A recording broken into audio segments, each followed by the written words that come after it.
লোভনীয় আর মজাদার খাবারের রিলসগুলো আপনাদের ভাইয়া আমার মেসেঞ্জারে পাঠিয়ে দিয়ে বলবে যে, "এভাবে একটু রান্না করবা।" তো এই যে মাংসের রেসিপিটা পাঠিয়ে দিয়ে আপনাদের ভাইয়া বলল যে, "এভাবে একটু সাদা মাংস রান্না করবা।" তো আমি এখানে গরুর মাংস নিয়েছি ২.৫ কেজি বা ৩ কেজির মতো হবে। তো এখানে আমি সব মসলাগুলো দিয়ে দিচ্ছি। পেঁয়াজ, তারপরে আদা, রসুন, জিরা, তারপর পেঁয়াজ বাটা দিলাম।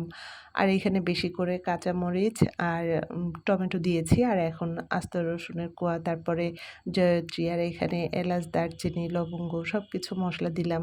তেজপাতা, তারপরে পরিমাণ মতো লবণ দিয়ে হাতে মেখে নিচ্ছি। আর এরপরে আমার মনে পড়লো যে আরও একটা জিনিস দেয়া বাকি আছে।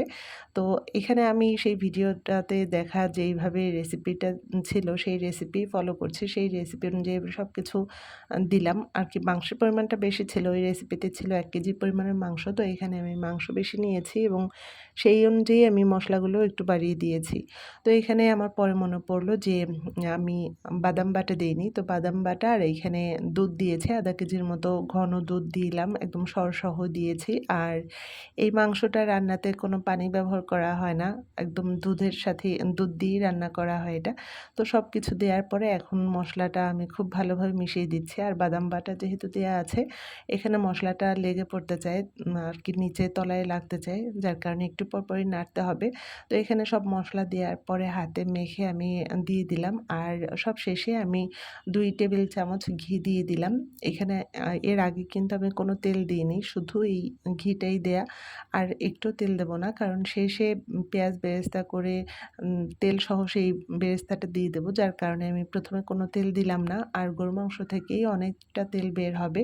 তো এইখানে আমি ঘি দেওয়ার পরে এটা ভালোভাবে মেখে তারপরে ঢাকনা দিয়ে চুলায় দিয়ে দিব। কারণ এখানে অনেক পানি দেয়া আছে।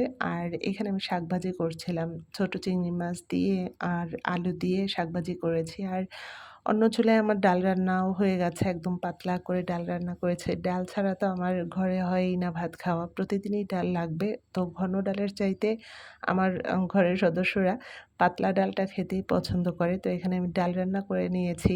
তারপর শাকভাজিও হয়ে গেছে। ভাত রান্না করা হয়ে গেছে। এখন শুধু মাংসটা রান্না করলেই হবে। তো এইখানে মাংসটা কষানোর পরে যখন সেদ্ধ হয়ে গেছে তখন আমি আলু দিয়েছি। গরুর মাংস আলু ছাড়া ভালো লাগে না। কষানোর পরে আলু দিয়ে আমি অল্প একটু গরম পানি দিয়েছি। আর এখানে দেখছেন যে অনেক তেল বের হয়েছে। তো মাংস থেকে তেলটা বের হয়েছে। আর ঘি তো অল্প পরিমাণে দিয়েছিলাম আমি ২ টেবিল চামচ পরিমাণ।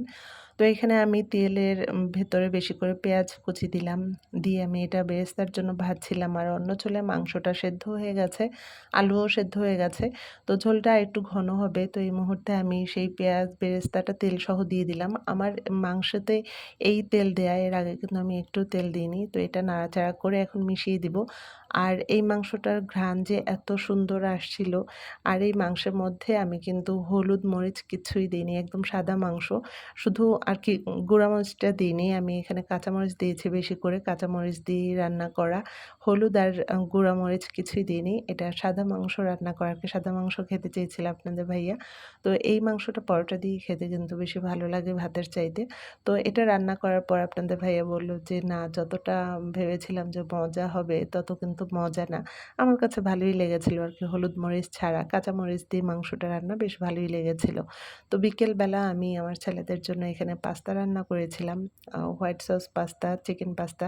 তো এখানে পাস্তাটা রান্না করার পরে আমি এখানে কেকের একটা মোল্ডের মধ্যে পাস্তাটা দিয়ে সস দিয়ে তারপর চিজ দিয়ে আবার বেক হতে দিয়েছিলাম ওভেনে। ওভেন থেকে বের করে গরম, গরম পাস্তা খেতে দিলাম ওদেরকে। আসলে অনেক সময় আমরা অনেক লোভনীয় খাবারের ভিডিও দেখে ভাবি যে খাবারটা অনেক ভালো হবে, অনেক মজা হবে, অনেক টেস্টি হবে।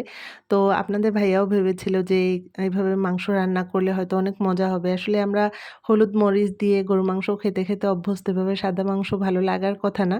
তো আমি কিন্তু ওই রেসিপি ফলো করেই পুরোটা রান্না করেছি। আর ঘি দেওয়ার কারণে এটার ঘ্রাণটা খুব সুন্দর আসছিল। তো আপনাদের ভাইয়া যতটা মজাদার ভেবেছিল ততটা ভালো লাগেনি তার কাছে। আমার কাছে কিন্তু খারাপ লাগেনি, ভালোই লেগেছে।